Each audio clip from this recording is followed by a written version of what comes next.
Hello and welcome to the Linbury Theatre here at the Royal Opera House in London. Now, after a brief hiatus last year, World Ballet Day is back with something very special, as this year the Royal Ballet moves beyond behind the scenes to turn our focus to access and inclusion. And this year's theme aims to shine a light on radical accessibility, inviting both artists and audiences to experience ballet in bold and transformative new ways. Choreographer and artistic director of Fall for Dance North Festival, Rob Binet, created the project in collaboration with Devon Heeley, a blind artist and assistant professor of disability studies at the University of Toronto. Both will join me on this Linbury stage very shortly. Before we get into it though, please be aware that we are offering 3 different streams today. All have the same content, but each with very different accessibility options. So make sure to check the description box below to find links to our BSL, audio described and closed caption broadcasts. But now, Artistic Director of the Royal Ballet, Kevin O'Hare, joins me on stage to tell us all about World Ballet Day Access Becomes Art. Hello, David. Hi, Kevin. Yeah. Great to see you here. Yeah, I'm very excited to be here. So, Kevin, how did this collaboration with Rob come about? Well, as you said, we're over 10 years of doing World Ballet Day, which was a great moment, bringing ballet companies across the world together, and really wanted to find a new way of celebrating what we all do. And actually, in this very theatre, Rob created a wonderful piece that was very different for the audience. We took all the seats out, and so you saw ballet in a different way with some of the things that we're seeing today. So I thought Rob was the right person to ask, how can we develop World Ballet Day? Amazing. So we're going to speak to Rob a little bit later, but how important is it for you as a director to evolve projects like World Ballet Day in this way? Well, I think it's really important to shine a light on all the different work that not only the Royal Ballet are doing, but all the national companies and in England and across the world. And everybody is finding new ways to engage different audiences and finding ways for them to enjoy the work that we do in a very special and meaningful way that continues not just on one day, but across the year. Amazing. So can you tell our audiences around the world what we're all about to experience? Yes, I will do. I've got my notes just in case I go wrong, but really the piece is in collaboration with Devon Heeley, who we've just talked about, 4 choreographers who have created dances that are woven together with an immersive descriptive audio written and performed by Devon Heeley herself. We are also thrilled that we have a composition by Max Richter, that wonderful composer that has done so much for dance and putting wonderful collaborations together here at the Royal Ballet, and this will really blend the 4 voices of the choreographers.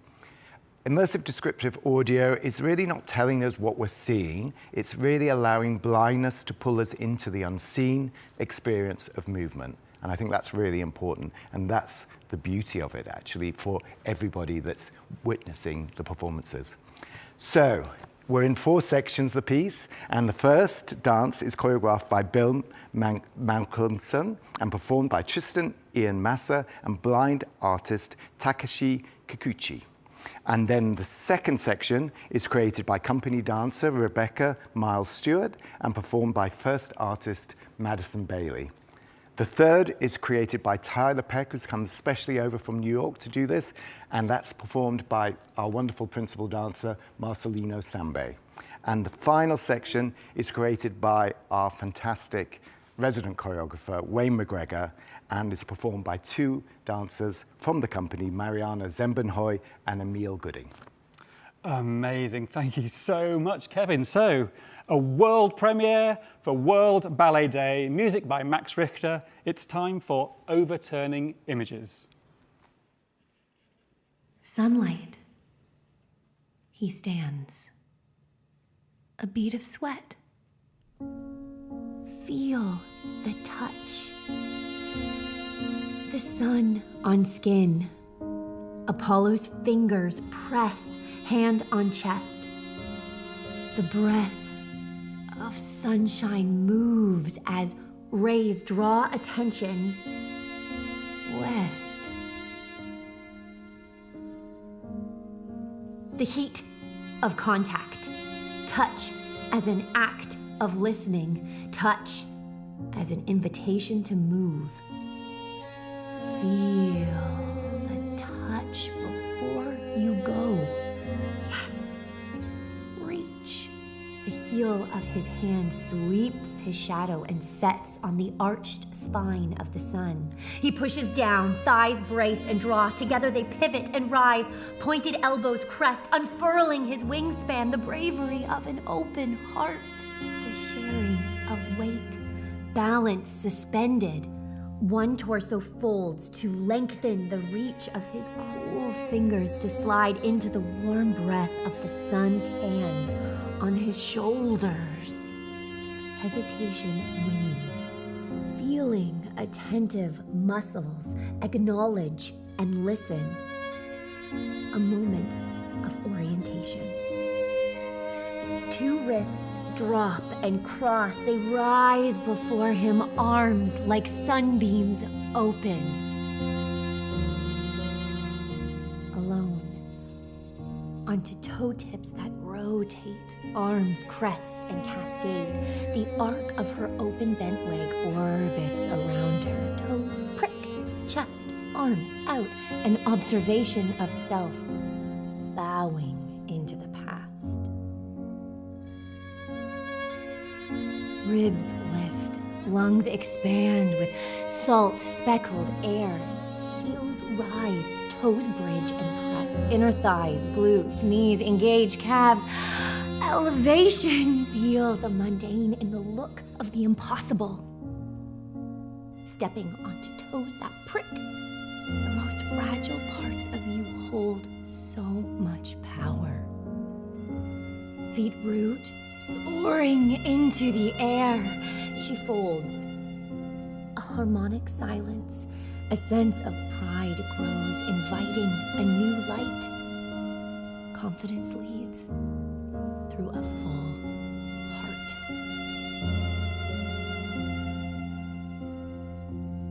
Gently, he brings his hands together as fingers lace, pushing up to the sky. Memories of those who have come before flow through his movement. Alone, he winds, skips, suspends, flows. Heat radiates from the floor, launching flight, an adventure into the air, suspended, effortless, safe. Twist, risk, danger. A sense of comfort wraps and guides a buoyant relaxation. Sweeping into burnt orange, the throat gives way to the sensual embodiment of laughter. A surge of energy, the blood pumps viscerally, releasing the heat, giving thanks to the days gone by. Perfection overwhelmed by the feel that there is more to be discovered in movement. An unending journey searching for our humanity.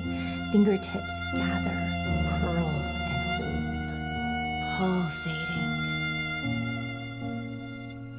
A flutter of dynamic pressure. Eyes wide. Undercurve arms. Overcurve hands slice the air, stripping away. Air disperses. Desert eyes sustain and hold a cool stare. Overturning images. Pulling. Eye pressure. Compress. Squeeze. A direct, turbulent flutter. Cool. Dry over lashes. Breaking through the spiritual plane. An invisible line sketched. She yearns to embrace. Images transferred. Sketched and resketched. The persuasion of an ancestral dream. Resketched. Slipping. Roots weave, pushing, catching. oxygen and light beaming from her chest. The expanse of time thrust open her body, an inverted web of sensation, nourishing trust within his inhale of her exhalations, guiding his path. Don't rush. Don't forget to remember. He roots. Their internal currents splash into an infinite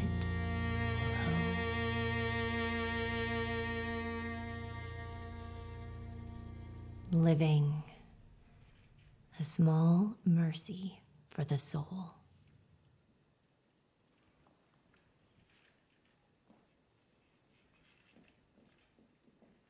So beautiful, wow. That was Overturning Images. A huge thank you to all of our dancers, to Tristan-Ian Massa, to Takashi Kikuchi, Madison Bailey, Marcelina Sambe, Mariana Simonhoy, and Emile Gooding. Now, this is a project that has been a long time in the making for Rob Binet, but it is not just the Royal Ballet taking part today. World Ballet Day wouldn't be what it is without dance companies all over the globe embracing this theme. From Vienna State Ballet to Bangkok City Ballet. We're all exploring accessibility and co-creating work with disabled artists and perspectives at the centre, ensuring broader, deeper access to the beauty and power of ballet. So make sure to visit the World Ballet Day website, where you can experience many other company offerings this year and get involved in the conversation by using the hashtag World Ballet Day. Now, I think it's time we meet some of the key creators of our World Ballet Day piece. So I'm joined by Rob Binet and Devon Heeley, along with two of our choreographers, Tyler Peck and Rebecca Myles Stewart. Thank you so much for being here with us today. So, Rob, before we get into it, can you tell us how this new concept for World Ballet Day came to be? Absolutely. Thank you, David. There was a really wonderful process of spending time with Kevin, and I think we spoke to over 25 people across the Royal Ballet about what this project has been and what it can become. Because, you know, it's always been about backstage access, but nowadays with social media, we all offer our own backstage access. Dancers are offering that every day. And so to think more deeply about accessibility and how we truly invite people into this art form, especially thinking about new audiences and how they might want to experience dance in new ways, I've always found that Devon's immersive descriptive audio, it positions blindness as this force that sort of invites us in to the dancing body and into the imagination of the choreographer. And that is such an extraordinary thing that we were really excited to share. Thank you, Rob. And Devon, this year's World Ballet Day centres on access becoming art. What does that phrase mean to you? Oh, I mean, especially after experiencing that, my goodness, this phrase means to me something quite powerful, something quite visceral, that we're not merely thinking about how can we make something that we've created accessible at the end and kind of imagining disability as always already in this position of lack, as needing to be filled in, but rather thrusting open our imaginations of what it means to tell a story, of what it means to come together and to have disabled artists, scholars, and activists from around the globe coming together and exploring different ways of reimagining the world and art. So you asked me what it means. It means everything. The whole world. Thank you so much, Devon. And Tyler, it's wonderful to have you here in London with us. And as a principal dancer with New York City Ballet, your career has spanned from classical to contemporary, even to Broadway. But this was your first collaboration with Devon. What was your experience of the collaborative process? It was really enlightening and I would say transformative. I think that originally, I thought that the audio would just be a simple description of the steps, and Devon's immersive descriptive audio is so much more than that. She she wanted to know why I was giving Marcelino certain steps and then what he was feeling in that moment. So it really is about her capturing, I feel, the essence of the movement with the words she uses. Amazing. Wow. Good hearing that, Devon, I'm sure. Yes. Thank you so much, Tyler. And Rebecca, I mean, you're a dancer here with the Royal Ballet Company, but this is one of your first creations as a choreographer. So how did it feel to hear Devon's sort of descriptions, articulate your movement into words? I mean, how did the collaboration shape your choreography? Yeah, first hearing Devon's immersive descriptive audio was incredible. It was creative, it was storytelling that gave me a whole new perspective of my piece. And I think us as dancers get so used to what we do day in and day out, we wouldn't even really think of describing our work in this way. So it was truly incredible to hear. Thank you, Rebecca. So Rob, we're going to hear from two other choreographers shortly, but can you tell us a little bit more about Bim Malcomson's segment? Yes, absolutely. Bim is a brilliant choreographer with a really strong history working in accessible practices and also working with the Royal Ballet, and so it felt like a really natural and beautiful fit for this project. And she came forward with this wonderful idea to create a duet for Tristan, a Royal Ballet dancer, and for Takashi, who I know you worked with for many years in the Monday Moves program, and who is an artist in his own right. He plays the viola. And you know, Devon has shared with me, and I've witnessed firsthand, the extraordinary physical intelligence that blind people possess as they move through the world. And so to have these two expert movers, but they're experts coming from very different roots, joining together in this duet felt like a beautiful way to kick off the work. Fantastic, thank you. And Devon, how much did your immersive descriptive audio influence the choreographic process? Yeah, I think the beauty of immersive descriptive audio that comes from the writing of a blind artist and the perceptions of that blind artist is that we're right there, all of us together, at the very start of the creative process. So I had the extreme pleasure of meeting with each choreographer ahead of time, just to get to know them, get to know the way that they feel about dance. I remember, Rebecca, speaking with you, I said, I can hear your smile when you speak of it. And with Tyler, it's kind of this gorgeous stretching of time, but that feel, with Bim, the passion that she feels for dance, and with Wayne, the expanse of the body and the imaginary, it really began to develop a vocabulary distinct to each artist. So I began to write a little bit of my own interpretations of our meetings. So I always came with a bit of something. And then when we were in the room together, and in particular with Bim and Takashi, we were getting to know each other. Takashi's blindness, my blindness, and the sights and sightedness of everyone in the room. As we got to know each other, I would continue to write and kind of build on those initial meetings. And so with each rehearsal, the script, the score, the immersive descriptive audio would change. And that would inform some of the choreography. The choreography then would inform some of the text, and it became this dialectic back and forth that wasn't just about performance, the end piece, but that wove in the love and the emotion of the creative team, a true collaboration, not only of the senses, but of the artistry that everyone brought. And so the immersive descriptive audio really is being written right up until the end. And that's what you're experiencing within this piece is Bim, Takashi, all of us together, building a rapport. And I think that's really what's at the heart of immersive descriptive audio as well, is it's not merely capturing what sighted eyes find to be impressive or appealing, but rather how blindness is really inviting us to reimagine what it means to tell a story, and also to really appreciate the beauty of being together.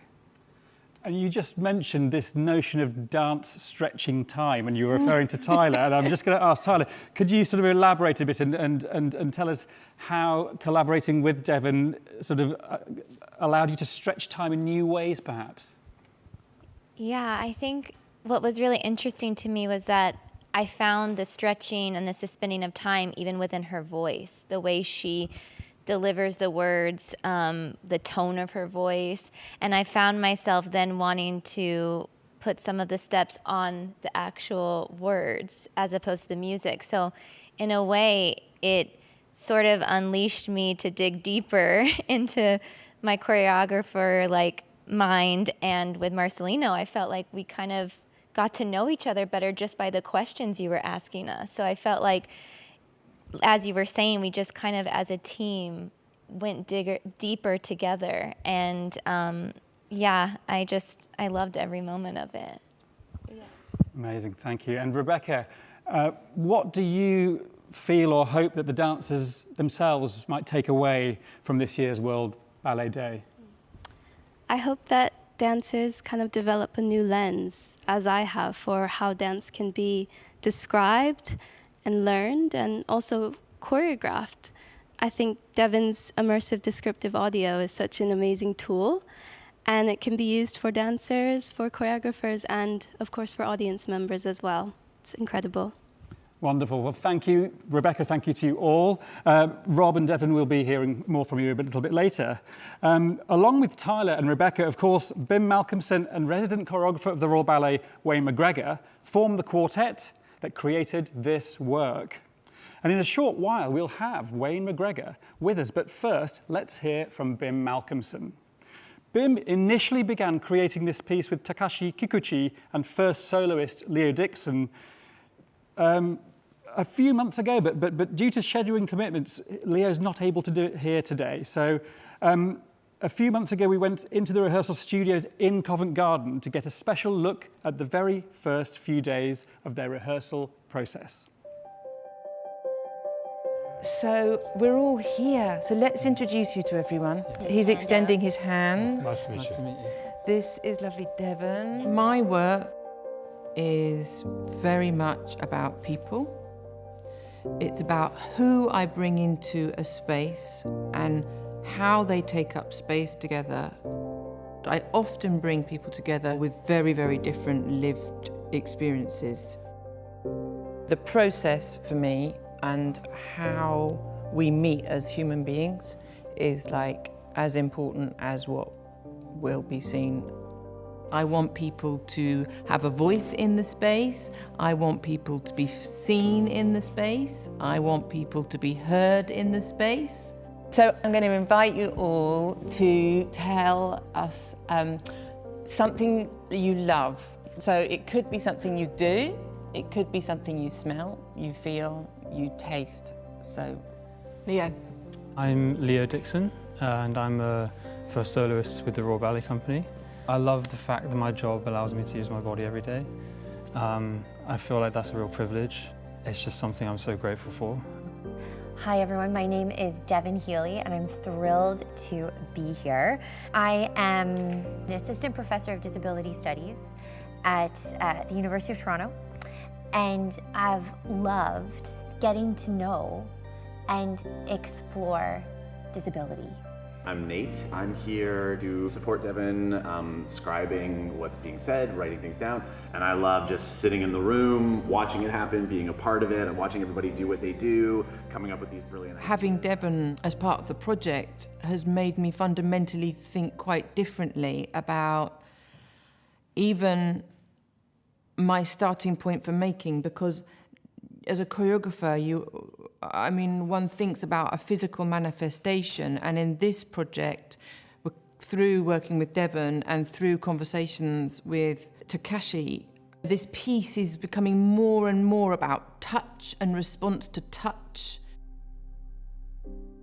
Hello, my name is Takashi, and I'm a viola player. First of all, I love music. I love making music and I love hearing music. And secondly, I love long walks.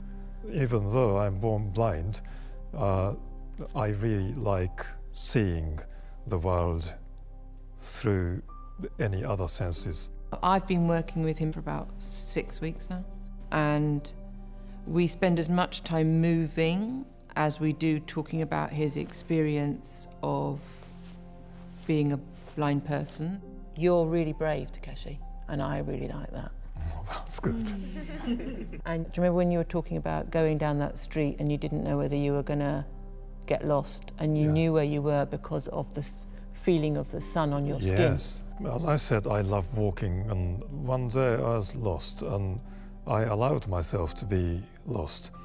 I just thought, thinking about the time, like 2:30 in the afternoon, the sun must be shining from the west, and I felt the heat, and I thought, well, from this street I keep heading towards the west. I could perhaps go out to the main street, which I am quite familiar with. It took more than half an hour instead of 10 minutes, but I made it, and I thought what I've done was not bad. Yeah.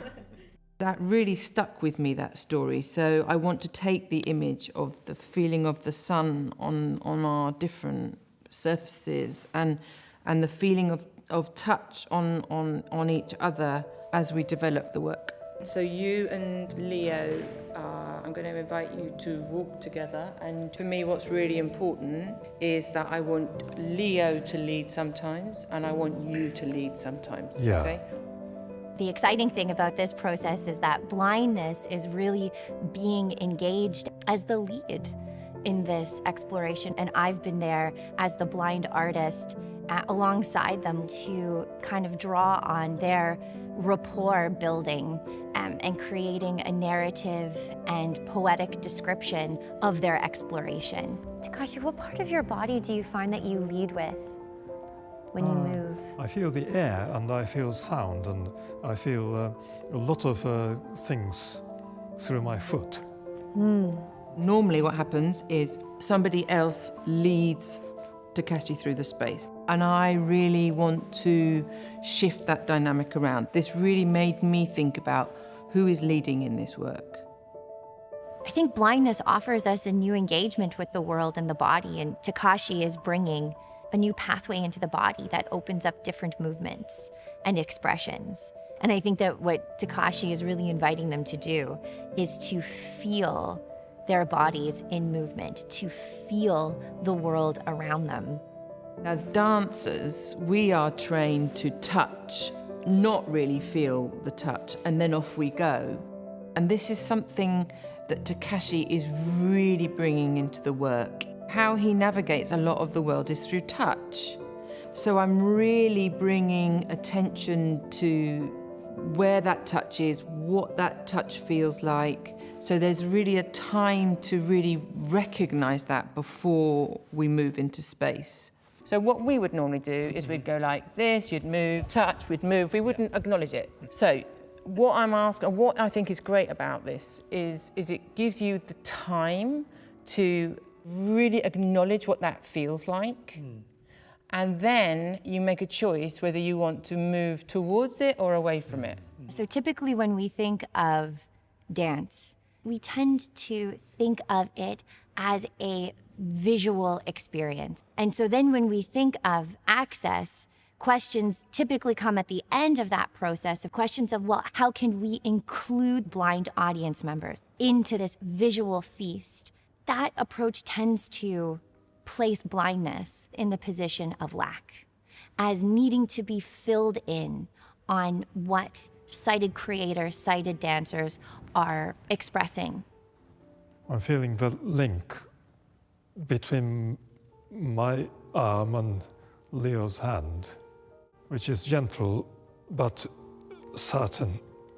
So at first, I listen. I listen to how movement is being described, how the dancers talk with each other, how the choreographer begins to share their imaginary of the story that they hope to convey through movement. And then as we begin to build and explore movement, I like to ask questions. It's almost this kind of slow dramaturgical interview that's happening. This is beautiful. You both, one thing that Bim and I were saying and I wrote down was an adventurous strength and grace. You both are communicating. I wonder now if you could maybe articulate a little bit of the feel of this movement. Okay. I begin to write. I try to capture some language, and Nate's in the room with me. And if there's particular words, I'll call them out. Hey, grab, this inverted hurricane. So that then when I go back and I write and kind of think of the day, I'm able to draw on everyone's experience, but then also having blindness as my guide in how I put it together. Takashi's hand feels slightly cooler than my body.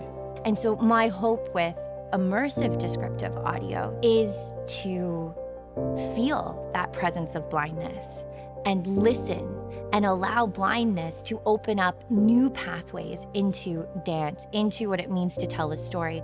So of course the marvel of the visual is always there, but that unseen story that's happening, that kind of felt relationship between and among the dancers that often goes unspoken. I think blindness helps us access dance in a deeper way. Should we get started? Let's do it. Yeah. Do you want to say what we've got so far? And then if I like something or if I'm going to pull it, then I'll just say, can you copy that and maybe put it on a different document? Great. Great. The architecture of touch changes the feel of the relationship. Points of pressure conduct how we lead and listen. I like that. I like the architecture of touch, especially because Bim said she really likes to think through geometry. Is it like architecture of ... touch? Yeah, because I'm imagining it's like the building into the touch. Gotcha. Okay, Ken? Yeah. Architecture of touch. Points of pressure conduct. And in there, let's pick that up. Points of pressure conduct. So maybe that's like a little bit of that spark to try to kind of draw on what Leo is expressing of like suddenly that need to like move, but no, listen. Inclusive work to me does not just mean working with a Royal Ballet dancer, and in this case, a blind artist. So now, what is behind us? Inclusive practice for me is including everybody who is in that space as an individual. So I wouldn't want to rush, because for people to be seen and heard, it takes time. And if I don't take time for Leo and Takashi to really find each other, trust each other, then the work will have no substance. And I want to make work of substance. Bim is very encouraging person. So, of course, she gives me a lot of challenge, but she doesn't expect me to do everything at once. And she also wants to learn some ideas from us. Regardless, we are professional or non-experienced dancers. My hope is that through this work, I'm disturbing that understanding of blindness as nothingness, because blindness is so much more than what we have imagined it to be. And my hope is that audience members leave with a newfound intrigue with blindness, a newfound way of seeing the world.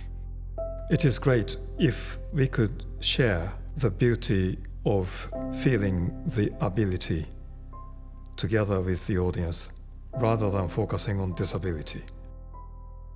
Because regardless we have a disability or not, we have to dream and we have to hope, and then we have to share our progress and achievements. So why don't we focus on the possibility and ability? I'm quite a political artist, is the truth. I want my work to mirror what I would like to contribute to the world. And what I would like to contribute to the world before I'm dead is that I make people feel seen every day. I really like feeling the nature through the water, through the air. I think the more we can share space together and be curious and ask questions and be humble enough to learn from each other, quite frankly, I think the world would be a better place. I really want to bring you as a human being into the space. That includes all of you. I don't normally do the speaking, so anyway. And what I do as an artist is I create work where who is leading is explored.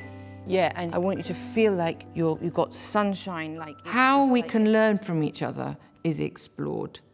How we can all have a voice and be valued within this frame, and for me to make work where a blind person is leading a ballet dancer and a ballet dancer is leading a blind person, and that is like an ideal, I guess. I think I'm a little bit of an idealist, but if I can create an image that can represent a world where we can live in curiosity and compassion, then I want to do that for the rest of my life.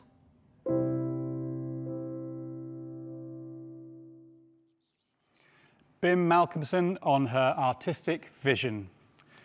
Now, it's time we dive into a rehearsal as Rob Binet, Wayne McGregor and Devon Heeley take us through the inner workings of their creative process. So Rob, Wayne, Devon, over to you. Thanks, David.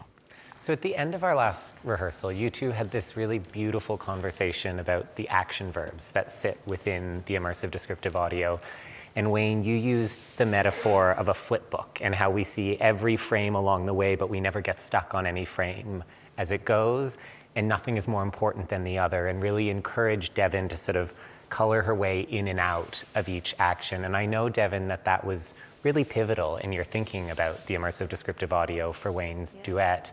So my hope is that you two could sort of take us through some of the choreography, what you were imagining, and how you transformed that into language. I've got the script over there if you need it, but maybe if we go from the beginning with the first word pulsating, which I know you wanted to hear before they even move, and just think about how that triggered the whole thing.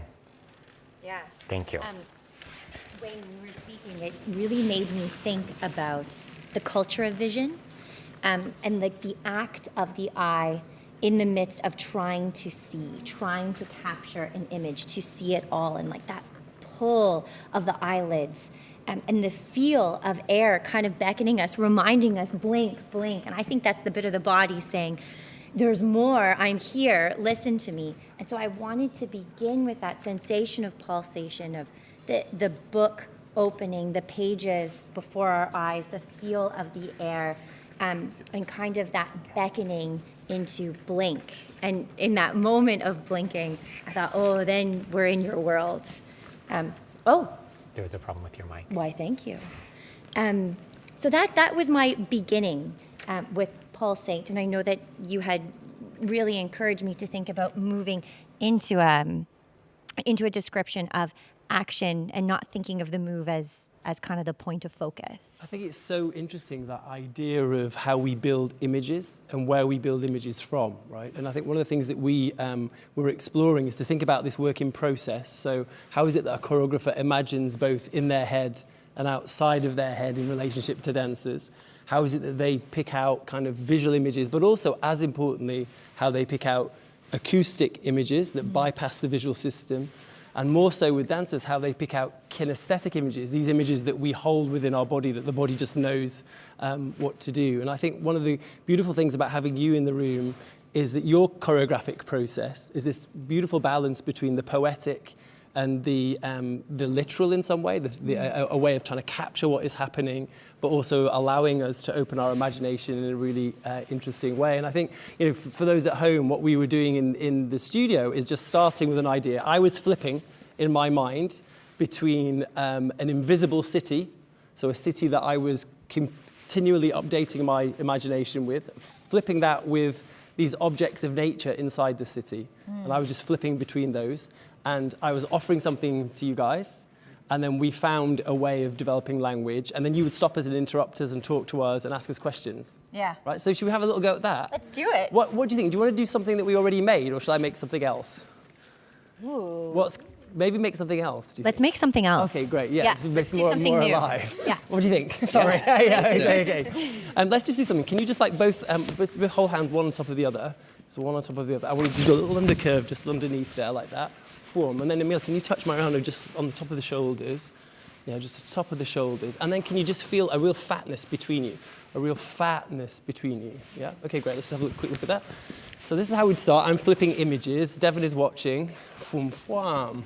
Wai da da, dai hyung, dai da hum. Great, okay, great. From there, can you imagine that there's just a field here? There's a field. It's a field that you can see in your own head. And can you describe an aspect of the field? It might be a part of the grass. It might be a part of the tree. Kind of impressionistic. Let's see what that might be. Something from Fuande. Great. Lovely. Just do it again. So you've got it in your head. Ready? And wai da. And can I stop there? So I would love to say, so in that, so when Wayne has asked you, what do you imagine? What do you feel there? That you're... I was picturing that there was some sand and you're just scooping up the sand, letting it fall out of the palms of my hands. Lovely. Oh, that's gorgeous. Yeah. I was picturing that I was picking a flower and smelling it. Ooh, beautiful. We have like the texture, like the graininess of sand, and then like kind of this scent, like a floral kind of scent surrounding you. Oh, I like that. So Okay, Devon, you know when we started, so we started with kind of like action stuff. Yeah. And then we started with something poetic. Where does that sit in you to be able to imagine what that might become? So right now I'm really interested. I want to just get a wee bit more of your movement into that, because if you're feeling texture and you're getting scent, I want to get a little bit to your sense of that move into those moments. Like what's taking you to texture, what's taking you to scent. Great, good. And ooh.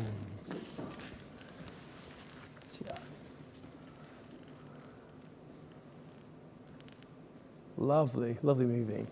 Shall we start back from the beginning? I wanted just to show you what a kind of a new version of that, how we started to work. But should we work with some stuff that we already have? Yeah. What do you think? Let's do that first Again? beginning bit, Okay, just great. again, because I want to get here. Okay, stop right there. So in that moment, what you've done, there's the relationship. You both look at each other there. And in that moment, to go into then the texture and the scent, what's that moment for you both? What are you communicating there to each other? Taking a breath, I guess. Yeah. And finding each other's contact, just going. I love that. Okay. So you're finding kind of this roll, or almost like this kind of restacking together? Yeah. Okay. Yeah, so what's interesting in that dialogue, what you're doing is almost acting like a dramaturg, right? There's a kind of a dramaturgical kind of way in which you're interacting with the content of the dancing, which is really great. How often do you get asked so many questions while thinking about that? Not very often at all. No, right? So, and what happens when you get asked the question? Where does that then sit, or what does that furnish in your imagination? I think it really makes you think about where the idea comes from, rather than me just trying to execute a certain movement. Love that. So we've talked a lot about this difference between intention, the reason why you do something, and attention, what you're attending to while doing it. So you can attend to motion while having an intention that does something. And I think that's what's beautiful about your immersive descriptive audio, that actually we get the balance between those two things. So just have a little go, yeah, and carry on.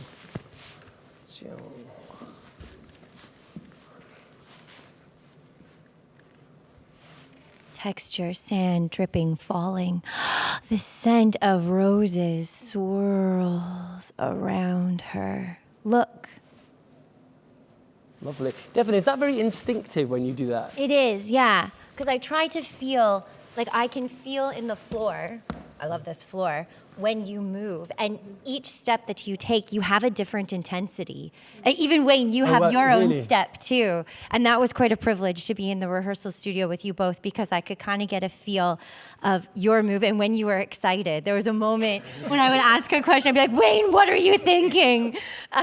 And so I can get a kind of a feel of your steps, and then to hear you both say what you're holding on to, and I'm thinking, okay, what is this conjuring within me in terms of a narrative or a story? That then if we were doing this, I would write, come back tomorrow, offer that to the three of you, and then erase almost the vast majority of it, maybe keep some words that really stuck, and we do it again. But you tend to be quite close. You like to be close. Very close. Very close. What is that? What are you feeling in that? Yeah, I like to get a sense of even the articulation of your movement. So oh, okay, gorgeous. Like a hand coming down is like you could say like they place their hands together, but that's not what you're doing at all. It's this gorgeous kind of like there's a million moves and thoughts and like just the hair on your arms going, like that's what interests me. There is kind of the million, the ongoing histories of movement that you're thinking of and traveling through to then touch.